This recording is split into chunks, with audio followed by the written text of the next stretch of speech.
আমরা অনেকেই বিভিন্ন সময় শুনে থাকি সবজি ফসলে হরলিক্স অত্যন্ত উপকারী একটি খাদ্য।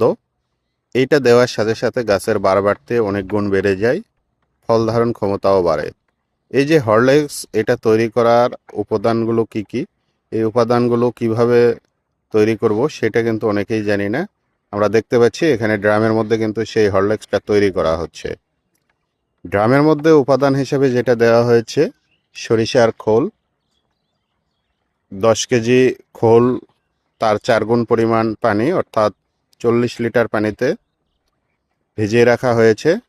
এই খোল ভেজানোর সময় এই 10 কেজি খোলের জন্য 1 কেজি টিএসপি সার এবং 1 কেজি এমওপি সার একসাথে ভিজিয়ে রাখা হয়েছে।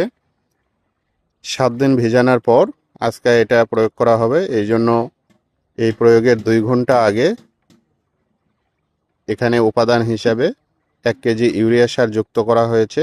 এখন সেটা ভালোভাবে মিক্সড করা হচ্ছে, দেখতে পাচ্ছেন। এই মিক্স করার পর এখানে আরও 10 গুণ পরিমাণ পানি যুক্ত করা হবে। ভালোভাবে এটাকে মিক্স করলেই তৈরি হয়ে যাবে গাছের জন্য অত্যন্ত উপাদেয় খাবার, শক্তিশালী খাবার, বৃদ্ধিবর্ধক, ফল ধারণ ক্ষমতা নিয়ন্ত্রণ করার জন্য উল্লেখযোগ্য যে খাবার হরলিক্স, সেই হরলিক্সটা তৈরি হয়ে যাবে। আপনারা যে সকল কৃষকরা সবজি চাষ করেন নিয়মিত, তারা চাইলে এই হরলিক্স নিজের সবজিতে প্রয়োগ করতে পারেন, ফলন অবশ্যই বাড়বে।